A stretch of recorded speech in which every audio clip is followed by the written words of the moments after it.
అందరికి నమస్కారం.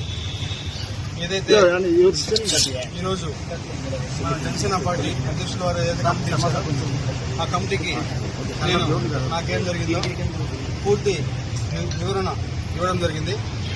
అదేవిధంగా పార్టీ అధ్యక్షులు గౌరవ శ్రీ పవన్ కళ్యాణ్ గారు ఏదైతే రాష్ట్ర ఉప ముఖ్యమంత్రిగా ఉన్నారో ఆయన నిర్ణయం తీసుకుంటారు.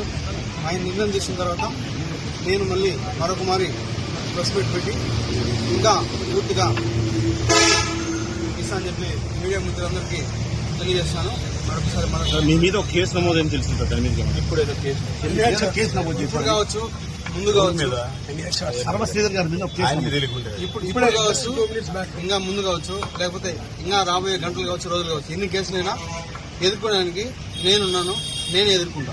వాళ్ళు 100 కేసులు పెట్టినా కూడా నేను వాళ్ళకి క్లారిటీగా విత్ పిన్ టు పిన్ ఇప్పుడు ఏదైతే కమిటీకి ఇచ్చానో అదే విధంగా నేను మళ్ళా కోర్టుకు కావచ్చు, లేకపోతే ఇంకేదైనా కమిటీకి కావచ్చు, చట్టపరంగానే నిర్ణయాలు తీసుకోవాలని చెప్పి నేను ఈరోజు ఈ మీడియా మిత్రులందరికీ తెలియజేస్తాను.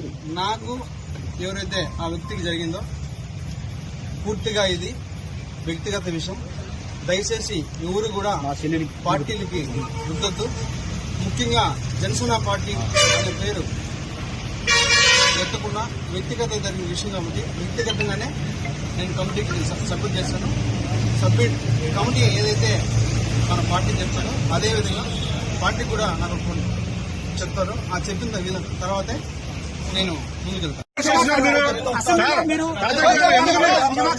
ఎందుకు కాంట్రవర్సీ చేస్తున్నారు మీరు ఎంత కాంట్రవర్సీ సార్? ఆయన మళ్ళీ రెగ్యులర్ గా ఎప్పుడు వస్తున్నారు? చెప్పండి.